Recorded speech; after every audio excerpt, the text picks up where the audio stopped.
Hi friends, जय जगन्नाथ। आसंतु बुली जीवा बैशाखी मेला।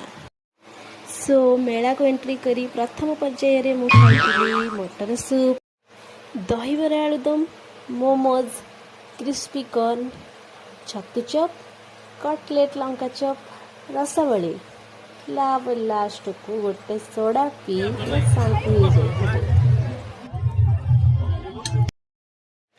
Then द्वितीय पर्याय रे मिहिल उड़िला माने बसिला मो चक्री रे हेलिकॉप्टर रे।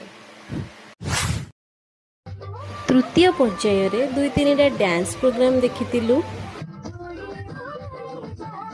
देन चतुर्थ पर्याय रे किनिया को बाहर जाइथिलु। एटी गोटे मो खट्टा तिखा तिखा आमला किनिली। देन बहुत दर गोटे हलदी गुंडा सर्फ बाल्टी कुंड धरी धरी चलीला। देन मु गोटे चप्पल किनी सीधा घर जाइथिली।